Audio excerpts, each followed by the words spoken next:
Number 39, we have Orly, and this is American folk song. If you play it for, depends on how old you are. If you play it for your parents or grandparents, I'm old now, that they might recognize it because Elvis did a cover of it.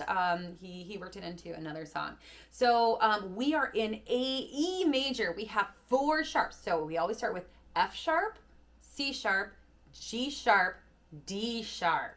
So, I mean, if we were to play that scale, we've had E, F sharp, G sharp, A, B, C sharp, D sharp, E. So that would be our E major scale.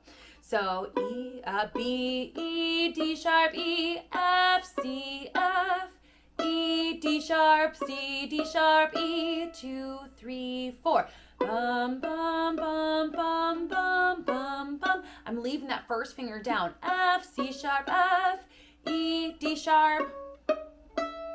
And this is a G sharp. Bum, bum, bum, bum, bum, bum, bum. Da, da, da, da, da. Now that's sometimes a little bit different for other pieces.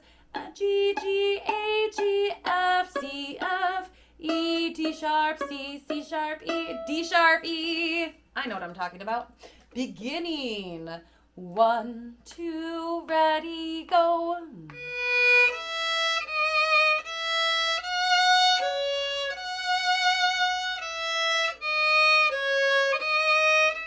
2, 3, 4.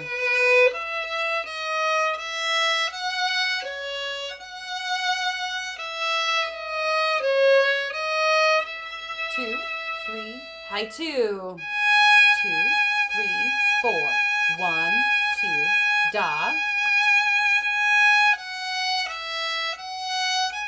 2, 3, 4.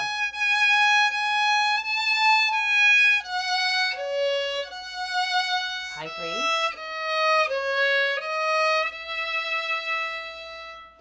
Now I'm using both my open E and my 4th finger, and I really like to do that because it's really good practice, first of all.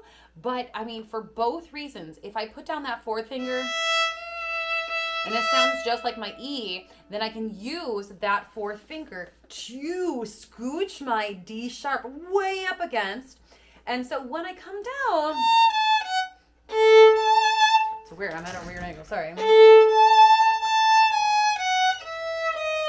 I always come down when I'm going my 4th finger. I always come down with my 3 and my 4 so that they're being used properly. If they're separated, then I still come down like that.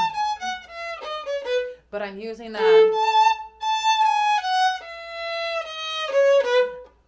these come back together, and that's going to strengthen your 4th finger. 4th finger. All this talk about 4th fingers. So use that, and it makes it even sweeter when you can get that 4th finger E to sound just like your open E. It sounds like you're playing 2 strings at once because you're waking up that E string. So happy practice.